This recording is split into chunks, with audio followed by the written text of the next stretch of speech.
ఆకాశవాణి వరంగల్ కేంద్రం. కిసాన్ వాణి వ్యవసాయదారుల కార్యక్రమం.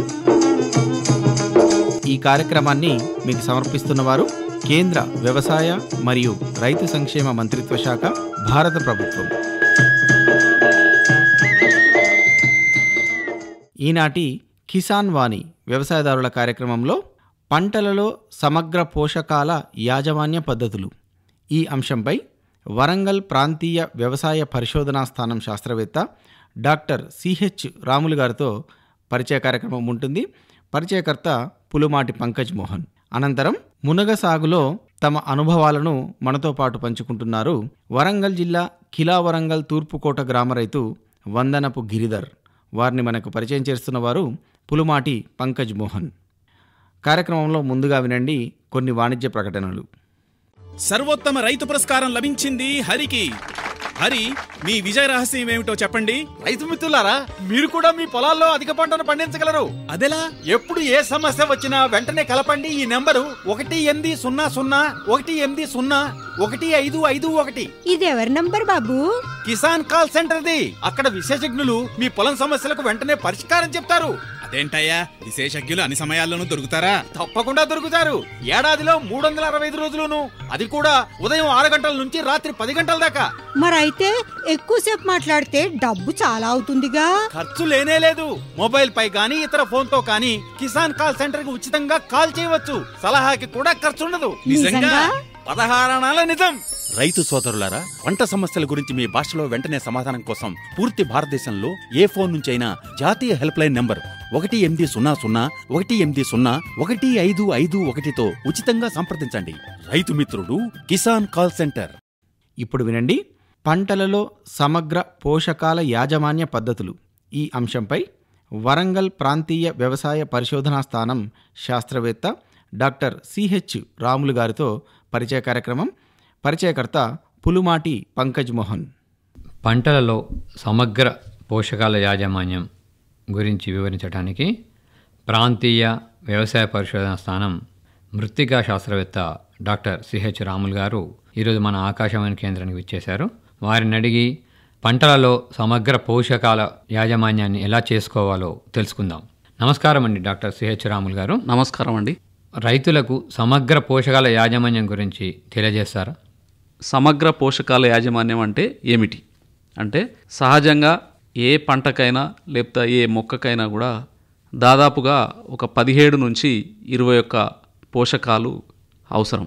సహజంగా ఈ పోషకాలు మనకు నేల లోపల కొద్ది మోతాదులో ఉండడం అనేటువంటిది జరుగుతుంది సహజ సిద్ధంగా. అయితే ప్రస్తుతము మనం ఆశిస్తున్నటువంటి దిగుబడులకు ఈ సహజ సిద్ధంగా నేలలో ఉన్నటువంటి మోతాదు అనేటువంటిది సరిపోదు. కనుకనే మనం మొక్కకు కావలసినటువంటి పోషకాలను ఎరువుల రూపంలో మనము నేలకు వేయడం జరుగుతుంది. ఈ నేలకు వేసినటువంటి ఎరువుల రూపంలో ఉన్నటువంటి పోషకాలు నేలలో తేమలో కరిగి ఈ పంట వేర్లు తీసుకోవడం లేదా సంగ్రహించడం జరుగుతుంది. తద్వారా మొక్కకు కావలసినటువంటి పోషకాలను అన్నింటినీ కూడా నేల నుంచి దాదాపుగా 95% మొక్కకు కావలసిన పోషకాలన్నీ కేవలం నేల నుంచి మాత్రమే తీసుకోవడం జరుగుతుంది. కొన్ని పోషకాలు, ఉదాహరణకు కార్బన్ అయినట్లయితే ఆకుల ద్వారా, అదేవిధంగా కొన్ని సూక్ష్మధాతు పోషకాలను కూడా ఆకుల ద్వారా తీసుకోవడం జరుగుతుంది. ప్రధానంగా మాత్రం 95% వరకు పోషకాలను నేల నుంచే తీసుకోవడం జరుగుతుంది. అయితే ఈ పోషకాలను తీసుకోవడం జరిగేటువంటి క్రమంలో సహజంగా ఈ పోషకాలన్నీ వివిధ సోర్సెస్ ద్వారా మనం నేలకు అందించేటువంటి అవసరం ఉంది. ఉదాహరణకు చూసుకున్నట్లయితే రసాయనిక ఎరువులు, రెండవది సేంద్రియ ఎరువులు అంటే పంట అవశేషాల నుంచి వచ్చేటువంటి దానిలో ఉన్నటువంటి పోషకాలను సేంద్రియ ఎరువుల ద్వారా అందిస్తుంటాం. అదేవిధంగా జీవన ఎరువుల ద్వారా అందిస్తుంటాం. అంటే వివిధ రకాల మనకు రిసోర్సెస్ అంటే పోషకాల యొక్క సోర్సెస్ అంటాం. వాటిని 3 నుంచి 4 రకాలుగా ఉంటాయి.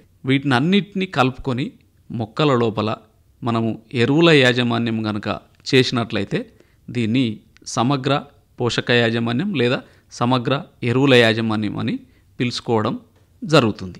సమగ్ర పోషకాల యాజమాన్యం రైతులు ఎందుకు చేయాలి, ఎలా చేయాలి?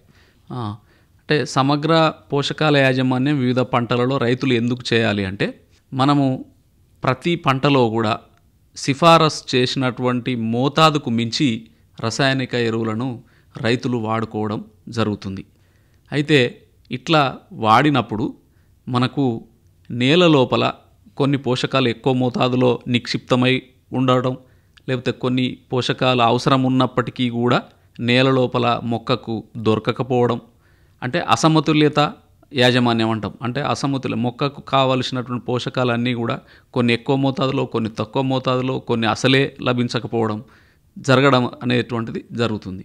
కాబట్టి ఈ సమగ్ర పోషక యాజమాన్యం గనక వాడినట్లయితే, లేదా సమగ్ర పోషక యాజమాన్యం ద్వారా పోషకాల యొక్క యాజమాన్యం చేసుకున్నట్లయితే రైతులకు అదేవిధంగా నేల యొక్క ఆరోగ్యం కూడా బాగా ఉండడం జరుగుతుంది. అదేవిధంగా రైతులకు కూడా ఆర్థికంగా లాభం జరిగేటువంటి అవకాశం ఉంది.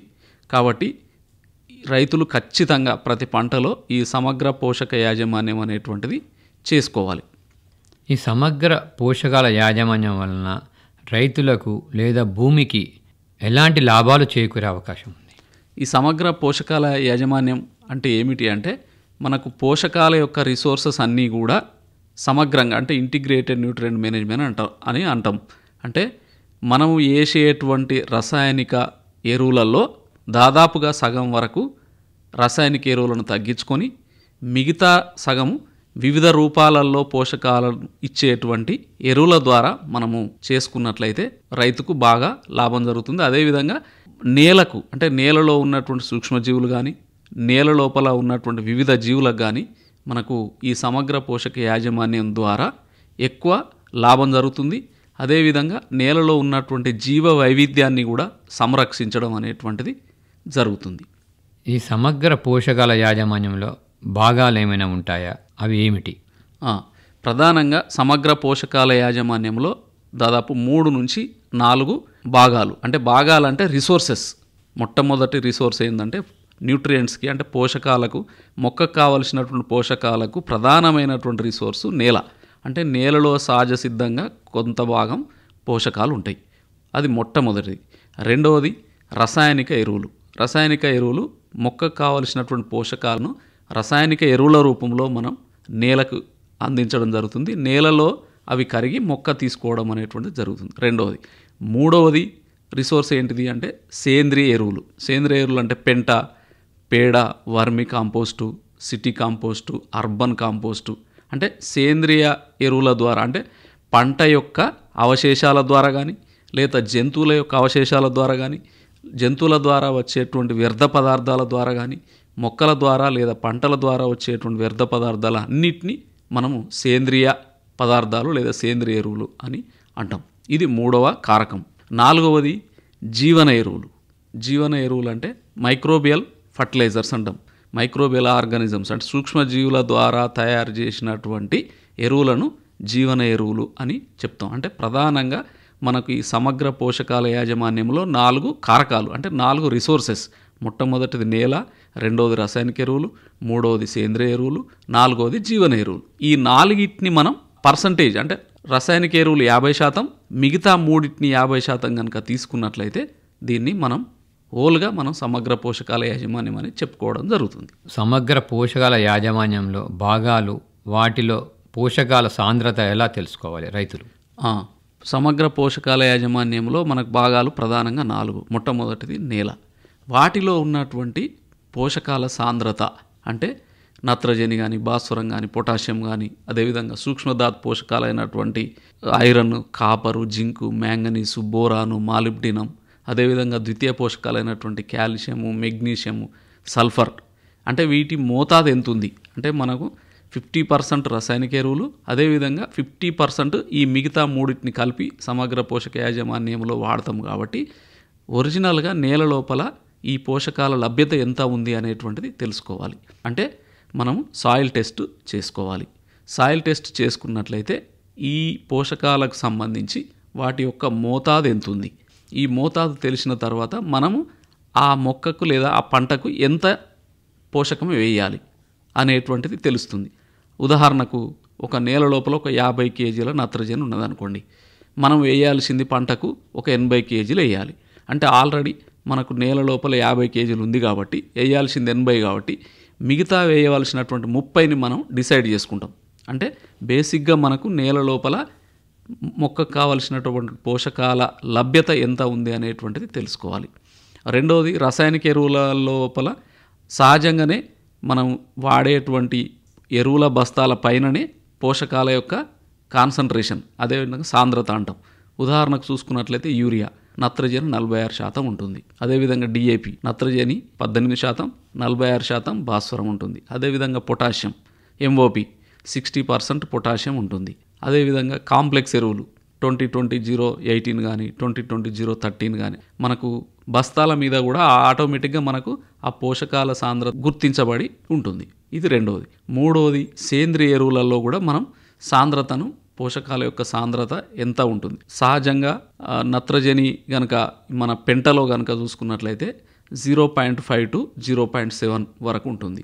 అదేవిధంగా భాస్వరం కనుక చూసుకున్నట్లయితే 0.02% నుండి 0.02% ఉంటుంది.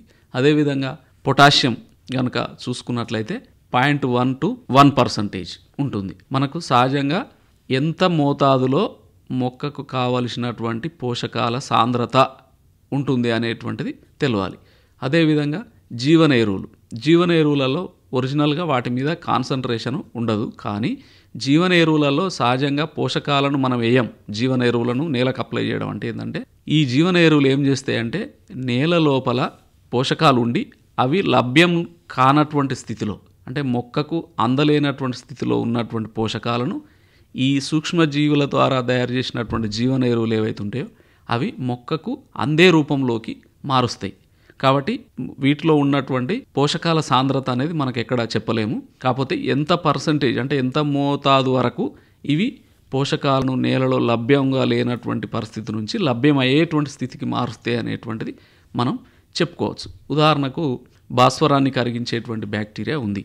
దాన్ని కనుక మనం నేలలో వేసుకున్నట్లయితే దాదాపుగా ఒక 10-15% వరకు మనం మోతాదు, అంటే భాస్వరం వేసేటువంటి ఎరువుల యొక్క మోతాదును 10-15% తగ్గించుకోవచ్చు. ఈ రకంగా అంటే మనకు నేల లోపల ఎంత ఉంది తెలియాలి, రసాయనిక ఎరువుల లోపల సహజ సిద్ధంగా బ్యాగుల మీద ముద్రిస్తారు. అదేవిధంగా సేంద్రియ ఎరువులలో ఎంత మోతాదు ఉంది, అదేవిధంగా జీవన ఎరువుల ద్వారా మనం ఎంత పోషకాన్ని మొక్కకు అందిస్తాం అనేటువంటిది క్లియర్గా ఐడియా ఉండాల్సినటువంటి అవసరం ఉంది. మన దగ్గర చూసుకుంటే వరి ప్రధానమైన పంట. మరి సమగ్ర పోషకాల యాజమాన్యం వరిలో ఎలా చేపట్టాలి రైతులు? వరిలో మనకు ప్రధానంగా సమగ్ర పోషకాల యాజమాన్యం అంటే ఒక 2-3 అంశాలు ప్రధానంగా ఉంటాయి. ఒకటి, ప్రధానంగా నత్రజని. మనకు 48 కేజీల నత్రజని అవసరం వరికి 1 ఎకరానికి. ఇందులో సగం అంటే 24 కేజీలు. 24 కేజీల నత్రజని మనం కెమికల్ ఫర్టిలైజర్స్, అంటే ఉదాహరణకు యూరియాలో మనకు 46% నత్రజని ఉంటుంది. అంటే ఒక బస్తాలో దాదాపుగా ప్రస్తుతం లభించేటువంటి ఒక బస్తా యూరియాలో 20 కేజీల 700 గ్రాములు, అంటే దగ్గర 21 కేజీ ఉంటుంది. 21 కేజీ ఒక బస్తా సరిపోతుంది 1 ఎకరానికి. మరి మిగతా 48 కేజీలలో ఈ మిగతా 24 కేజీలు ఎట్లా అంటే వివిధ రూపాలలో ఉన్నటువంటి సేంద్రియ ఎరువులు కానీ, పచ్చి రొట్ట పంటలు కానీ, లేకపోతే జీవన ఎరువులు కానీ, వీటన్నిటి ద్వారా మనం మిగతా ఇవ్వాల్సినటువంటి 24 కేజీల నత్రజనిని ఉదాహరణకి ఇవ్వాలి. ఇందులో ప్రధానంగా మనకు అజోల్లా అనేటువంటి ఒక జీవన ఎరువు ఉంటుంది. ఈ అజోల్లాను మనము మొదటి దుక్కి దున్నిన తర్వాత ఒక 50 కేజీల అజోల్లాను మనం ఎకరం పొలానికి చల్లుకోవాలి. చల్లుకొని ఒక 10-15 రోజులు మొదటి దుక్కి పెట్టిన తర్వాత చల్లుకున్నాక ఒక 10-15 రోజులకు దాదాపుగా అది ఆ పొలం లోపల బాగా పెరిగి దాదాపు 3-4 టన్నుల పచ్చి రొట్ట అనేటువంటిది ఇవ్వడం జరుగుతుంది. దీన్ని నేల లోపల కలియదున్నాలి.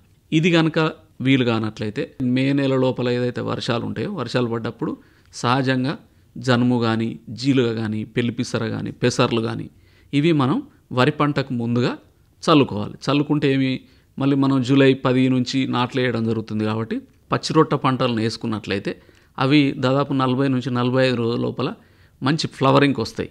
ఆ 45 to 50 డేస్ లోపల అప్పుడు మనం ఈ పచ్చిరొట్ట పంటలను నేల లోపల కలియదున్నాలి. తద్వారా పచ్చిరొట్ట పంటలలో ఉన్నటువంటి కర్బనం కానీ, అదేవిధంగా నత్రజని కూడా నేల లోపల నిక్షిప్తమై మనం నాట్లేసేటువంటి వరికి బాగా ఉపయోగపడుతుంది.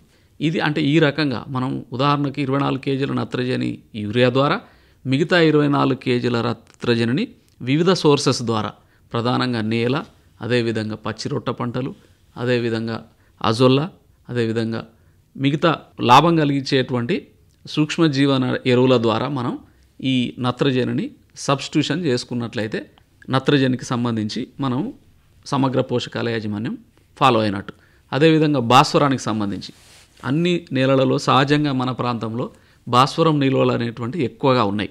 కాబట్టి ఈ భాస్వరం నిల్వలను సమర్థవంతంగా పంటకు అందించాలి అనుకున్నట్లయితే భాస్వరాన్ని కరిగించేటువంటి బ్యాక్టీరియా పిఎస్బి అంటాం. 1 కేజీ పిఎస్బిని 50 కేజీల సేంద్రియ ఎరువు పెంట, మంచి మాగిన పెంటకు కలుపుకొని మనం 1 ఎకరం వరి పొలానికి చల్లుకున్నట్లయితే మనం వేయాల్సినటువంటి 20 కేజీల భాస్వరంలో దగ్గర దగ్గర ఒక 10 కేజీల భాస్వరంని మనం వేయాల్సినటువంటి అవసరం ఉండదు. 1 ఎకరానికి 20 కేజీల భాస్వరం ఉన్నట్లయితే దానిలో 10 కేజీలు రసాయనిక ఎరువుల ద్వారా, డిఏపి ద్వారా కానీ లేదా సింగిల్ సూపర్ ఫాస్ఫేట్ ద్వారా కానీ వేసుకోవచ్చు.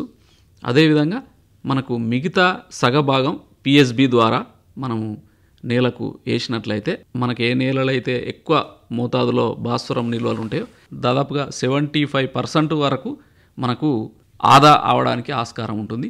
ఒక 20 to 30% లేదా మ్యాక్సిమంగా 50% భాస్వరంని రసాయనిక ఎరువులలో రూపంలో వేసుకోవాలి. మిగతా 50% ఈ పిఎస్బి ద్వారా వేసుకున్నట్లయితే మనం సమగ్ర పోషకాల యాజమాన్యం భాస్వరానికి సంబంధించి చేసుకున్నట్లయితుంది. అదేవిధంగా పొటాషియంకు సంబంధించి కూడా మన ప్రాంతంలో మధ్య రకం అంటే అన్ని గత 10-15 ఏళ్ళ నుంచి వెళ్ళి మనం కంటిన్యూస్గా ఆ పొటాషియం నిల్వలు అనేటువంటి నేల నుండి ఎగ్జాస్ట్ అవుతున్నాయి. కాబట్టి అన్ని నేలలలో కూడా ఇప్పుడు మధ్యస్థం ఉంది. కాబట్టి మధ్యస్థ నిల్వలు ఉన్నాయి. కాబట్టి ఖచ్చితంగా రైతులు పొటాషియం ఎరువులను దాదాపు 50% రసాయనిక ఎరువుల ద్వారా వేసుకోవాలి. మిగతా 50% పొటాషియం సాల్యుబిలైజింగ్ బ్యాక్టీరియా కూడా మనకు మార్కెట్లో అవైలబుల్ ఉంది. దాన్ని వాడుకొని మనం ఈ వరి లోపల నత్రజని, భాస్వరం, పొటాషియంకు సంబంధించినటువంటి ఈ సమగ్ర ఎరువుల యాజమాన్యం ఈ రకంగా చేసుకున్నట్లయితే మనకు వరి పంటలో మంచి దిగుబడులతో పాటు మంచి ఆర్థికంగా రైతులకు లాభం జరుగుతుంది. అదేవిధంగా నేల యొక్క ఆరోగ్యం కూడా మెరుగుపడుతుంది. ఇందులో ప్రధానంగా వరిలో కానీ, పత్తిలో కానీ, మక్కలో కానీ, అపరాల్లో కానీ రైతులు ఖచ్చితంగా ఒక 5 నుంచి 10 టన్నుల పెంట విత్తనం వేయడానికంటే ముందే మనం నేల లోపల వేసుకున్నట్లయితే 100% మనం ఈ సమగ్ర పోషకాల యాజమాన్యం చేసినట్లుగా భావించవచ్చు. ఇంతవరకు సమగ్ర పోషకాల యాజమాన్యం గురించి ప్రాంతీయ వ్యవసాయ పరిశోధన స్థానం మృత్తికా శాస్త్రవేత్త డాక్టర్ సిహెచ్ రాములు గారు చాలా చక్కగా వివరించారు. ధన్యవాదాలండి. ధన్యవాదాలు. Thank you. ఇంతవరకు శ్రోతలు కిసాన్ వాణి వ్యవసాయదారుల కార్యక్రమంలో పంటలలో సమగ్ర పోషకాల యాజమాన్య పద్ధతులు ఈ అంశంపై వరంగల్ ప్రాంతీయ వ్యవసాయ పరిశోధనా స్థానం శాస్త్రవేత్త డాక్టర్ సిహెచ్ రాములు గారితో పరిచయ కార్యక్రమం విన్నారు. పరిచయకర్త పులుమాటి పంకజ్ మోహన్. కార్యక్రమంలో మరికొన్ని ప్రకటనలు విందాము. ప్రధానమంత్రి కిసాన్ సమ్మాన్ నిధి ఈ పథకం కింద 2 హెక్టార్ల వరకు పొలం కలిగిన రైతుల కుటుంబాలకు ఏడాదికి 6,000 రూపాయలు చెల్లించడం జరుగుతుంది. అది అర్హత గల రైతులకు 2,000 రూపాయల చొప్పున 3 వాయిదాల్లో నేరుగా వారి ఖాతాల్లో జమ చేయబడుతుంది. ఈ సన్న చిన్నకారు రైతుల కుటుంబాలను రాష్ట్ర ప్రభుత్వాలు ఎంపిక చేస్తున్నాయి. ఈ పథకం యొక్క పూర్తి ఖర్చును భారత ప్రభుత్వం భరిస్తోంది. ప్రధానమంత్రి కిసాన్ సమ్మాన్ నిధి రైతుల వ్యవసాయానికి సరికొత్త గౌరవం. వ్యవసాయ మరియు రైతు సంక్షేమ మంత్రిత్వ శాఖ, భారత ప్రభుత్వం ద్వారా జనహితార్థం జారీ. ఇప్పుడు వినండి, మునగ సాగులో అనుభవాలను మన ఆకాశవాణితో పంచుకుంటున్నారు వరంగల్ జిల్లా కిలావరంగల్ తూర్పుకోట గ్రామ రైతు వందనపు గిరిధర్ గారు.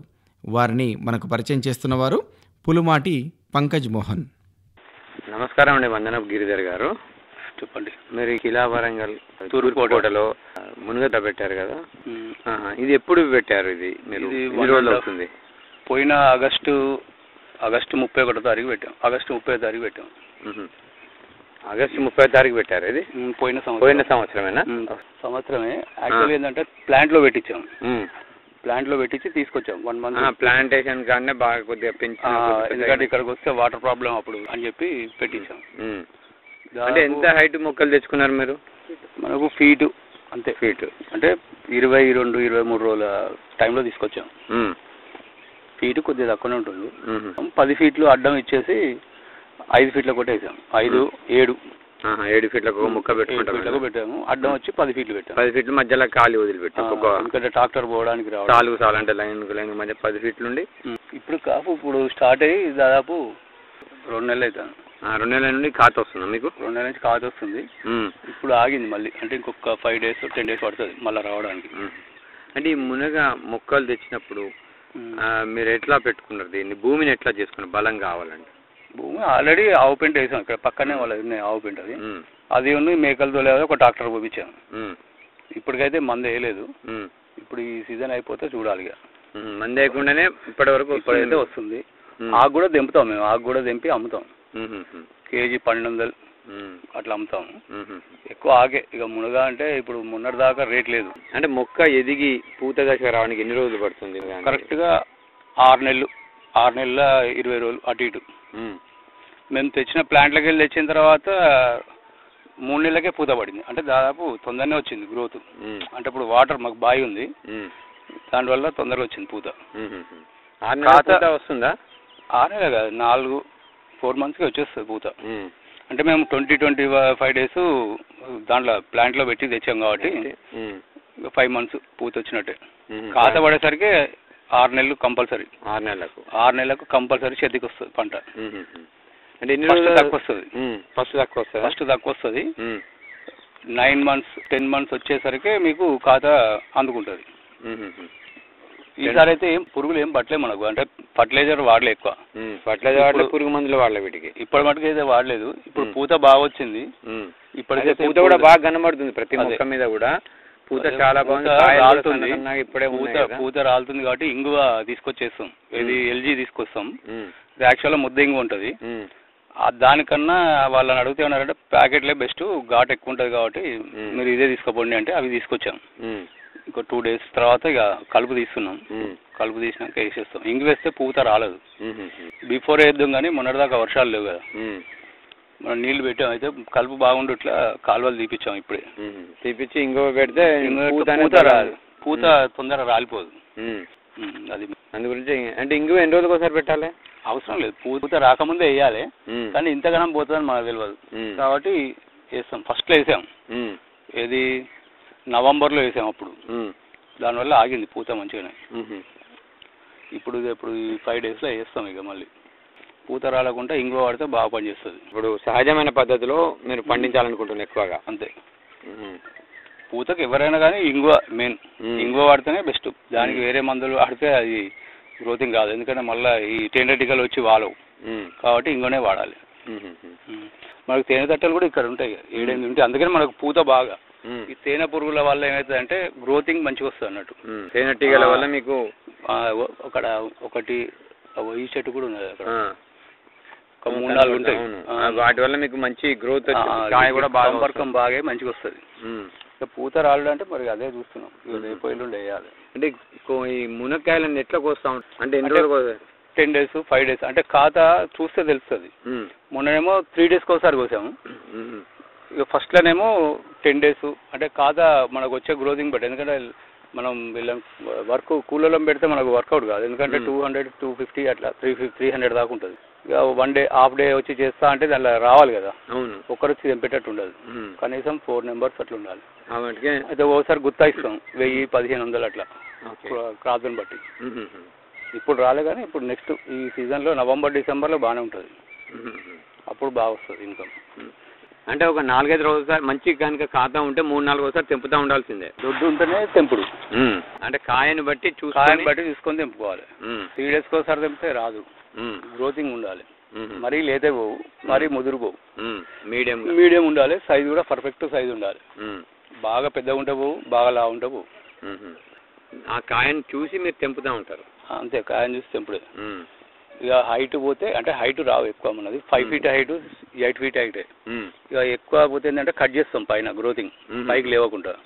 కిందికి వస్తే గుబురు వస్తుంది అన్నట్టు. గుబురు వచ్చేటట్టు మొక్కల్ని పైన కట్ చేస్తూ ఉంటారు? పైన కట్ చేస్తాం. ఎన్ని రోజులకు ఒకసారి చేయాలి? అట్లేం లేదు, మనకు గ్రోతింగ్ వచ్చినప్పుడు ఇప్పుడు వచ్చింది కదా చిగురు బాగా వచ్చేసరికి పైన కట్ చేస్తాం.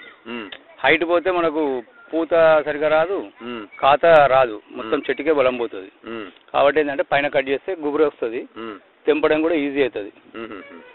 ఇప్పటి మటుకు గైకట్ట పెట్టలేదు, అంటే చేతులతో తెంపుతారు. ఇక అక్కడక్కడ పైన ఉన్నాయి చూసారా, వాటి వల్ల ఏంటంటే కట్టె పెట్టి తెంపుతాం. అంటే ఇప్పుడు కొన్ని చెట్లు కింద గాలికి కూడా గాలికి పడతాయి, అయితే గాలికి కూడా వంగిపోతే ఇరిగిపోతాయి కూడా. ఈసారి అయితే ఏమి ఇరగలేదు. అంటే ఇరిగిపోతే మళ్ళీ పెరుగుతుందా, మళ్ళీ కొత్త మొక్క పెట్టుకోవాలి? అవసరం లేదు, అది ఆటోమేటిక్గా వస్తుంది. మన చెట్టు కొట్టేసినా కానీ చెట్లు వేస్తుంది. దీనికి ఉన్న గుణం ఏంటంటే దొడ్డు మొక్క ఎక్కడైనా పడ్డా కానీ ఆటోమేటిక్గా వచ్చేస్తుంది భూమిలోకి వెళ్ళి. అంటే ఒక మొక్కలు గాలికి పడిపోయినా వస్తుంది, గ్రోతింగ్ మొక్క పెరుగుతుంది, మళ్ళీ పెరుగుతుంది. కింది కట్ చేసినా కానీ మెల్లగా వచ్చేస్తుంది గ్రోతింగ్. ఈ మొక్కల్ని మీరు కట్ చేస్తూ ఉంటారా మధ్య మధ్యలో ఎప్పుడైనా? ఇంకా బాగా టైం ఇప్పుడు పూత లేనప్పుడు కట్ చేస్తాం. ఇప్పుడు ఇది నవంబర్ డిసెంబర్ అయిపోయిన తర్వాత మళ్ళీ కట్ చేస్తాం. హైట్ బాగా పెరుగుతుందంటే మనకు గ్రోతింగ్ రాదు కాబట్టి కట్ చేస్తూ ఉంటారు. ఇప్పుడు ఇది 1 year చెట్టుకి అక్కడక్కడ ఖాతా లేదు, అంటే కట్ చేయాలి. హైట్ పోయినాయి కదా, అవి కట్ చేయాలి. ఒక 4-5 చెట్లు ఉన్నాయి, అవి కట్ చేయాలి. మరి ఇతర పంటలు మునగది లాభదాయకమైన రైతులకు పెట్టి? ఇది ఏదైనా రైతు పని చేస్తేనే పైసలు, మనం వదిలిపెడితే గాలికి వదిలిపెడితే రావు. మునగ బాగానే ఉంటుంది, బాగా లాభం. ఎంత పెట్టుబడి పడితే ఒక 1 acre పెట్టానన్నారు. ఇప్పుడు మీకు పూల తోట కూడా ఉంది, దాంతో పాటు ఇది పెట్టారు. మరి ఎంత? ఇది మొత్తం మనకు 6,000 వచ్చింది ఖర్చు. అంటే మేము ప్లాంట్ లో పెట్టి తీసుకొచ్చి వాళ్ళు ఒక 6 members వచ్చి పెట్టారు. అయితే మేము ఏం చేస్తామంటే కొద్దిగా దగ్గర పెట్టాం కొన్ని. అంటే మొక్క మేము 1 acre అనుకోలేదు, 1/2 acreకు 800-900 చెట్లు పడతాయని చెప్పారు. మనకు మిగిలితే కొన్ని దగ్గర పెట్టేసాం అక్కడ. అలా ఎక్కువ మొక్కలు వచ్చినాయి మీరు? మొక్కలు ఎక్కువనే పడ్డాయి. ఆకు బాగానే వెళ్తుంది. ఈ ఫ్రెష్ ఆకు ఉన్నప్పుడు తెంపుతాం, వాళ్ళకు గుత్తా ఇస్తాం. 1000 రూపాయలు ఇస్తే ఒక. అంటే ఈ మునగకాయలతో పాటు రైతులు మునగాకును కూడా చాలా హై అమ్ముకోవచ్చు అంటారు? అమ్ముకోవచ్చు, ఆరబెట్టి అమ్ముకోవాలి. దానిలో చెత్త లేకుండా, ఎల్లో కలర్స్ లేకుండా తీసేయాలి. చాలా హెవీ ప్రోటీన్ ఇది. B12 కానీ, ఇది C విటమిన్ కానీ దీంట్లో బాగుంటుంది మునగలో. మునగ తోట పెడితే బాగానే ఉంటుంది ఇన్కమ్. దీనికి ఎక్కువ వాటర్ కూడా అవసరం లేదు. అయితే ఓన్లీ పూత దశ, కాయత దశ వచ్చినప్పుడే వాటర్ కావాలి. మామూలుగా జనరల్ గా దానికి వాటర్ లేకున్నా చెట్టు 5 feet వచ్చిన తర్వాత ఆటోమేటిక్ వచ్చేస్తుంది. ఏ భూమిలోనే పడుతుంది. దీనికి నీరు పెట్టకుండా కానీ మీకు తట్టుకుంటది, నీరు లేకున్నా తట్టుకుంటది. అయితే ఏంటంటే పూత కాత దశ వచ్చినప్పుడు మాత్రం నీళ్లు పెట్టాలి, దానివల్ల గ్రోతింగ్ ఉంటుంది. ఇక లేదు అంటే మామూలుగా వచ్చేస్తుంది కాత, అదేం లేదు. అంటే కలుపు కూడా తీస్తూ ఉండాలి అప్పుడప్పుడు? కలుపు తీయాలి. అంటే ఫస్ట్ మనకు 6 months 1 year దాకా చెట్టు పెరిగేంత మటుకు కలుపు తీయాలి. చెట్టు పెరిగిన తర్వాత నీడకు రాదు, ఎక్కడైనా గ్యాబులు వస్తే కలుపు వస్తుంది, అప్పుడు తీస్తాం. అప్పుడు 3 నెలలకు ఒకసారి తీస్తూ ఉంటారు. తక్కువ ఖర్చుతోని ఆదాయం సంపాదించుకోవచ్చు అంటారు ఇందులో? తక్కువ ఖర్చుతో తీసుకోవచ్చు, బ్రహ్మాండంగా ఉంటుంది. లేదు అంటే పొలాల గట్టు మీద సైడ్ లెక్క వేసుకున్నా కానీ బాగానే ఉంటాయి. 5 అట్లయితేనేమో 6 feet కూడా వేసుకోవచ్చు గట్టు పక్కకి. లేదు ప్లాంట్ పెట్టాలంటే ట్రాక్టర్ పోయే మందం వదిలిపెట్టుకోవాలి.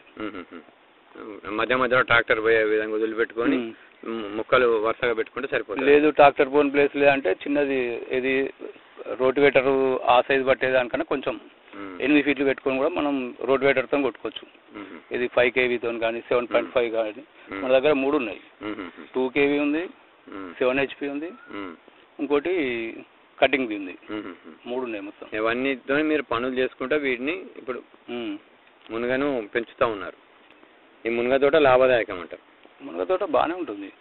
ధన్యవాదాలు. ఇంతవరకు శ్రోతలు కిసాన్ వాణి కార్యక్రమంలో మునగ సాగులో అనుభవాలను మనతో పాటు పంచుకున్నవారు వరంగల్ జిల్లా కిలావరంగల్ తూర్పుకోట గ్రామ రైతు వందనపు గిరిధర్. వారిని మనకు పరిచయం చేసిన వారు పులుమాటి పంకజ్ మోహన్. కార్యక్రమంలో మరికొన్ని ప్రకటనలు విందాము. किसान भाइयों गांठ बांध लो बात बहुत है काम की, समृद्धि के पैगाम की। मिट्टी के मिजाज को समझो, मिट्टी के हर राज को समझो, मिट्टी की तुम जांच कराओ, मुफ्त सॉइल हेल्थ कार्ड ले जाओ। कभी मुनासिब बीज लगाओ, सही किस्म की खाद ले आओ, जितनी जरूरी उतनी डालो, सही मात्रा खुद पहचानो, इसको अपना मंत्र बना लो, मिट्टी की सेहत तो जानो। बात बहुत है काम की, कम लागत अधिक वरदान की। किसान भाइयों गांठ बांध लो, आज ही मिट्टी की जांच कराएं। राज्य सरकार के कृषि अधिकारी से संपर्क करें और मुफ्त में सॉइल हेल्थ कार्ड पाएं। कृषि और किसान कल्याण मंत्रालय द्वारा किसान हित में जारी। ఇంతటితో ఈనాటి కిసాన్ వాణి వ్యవసాయదారుల కార్యక్రమం సమాప్తం. ఈ కార్యక్రమాన్ని మీకు సమర్పించిన వారు కేంద్ర వ్యవసాయ మరియు రైతు సంక్షేమ మంత్రిత్వ శాఖ, భారత ప్రభుత్వం.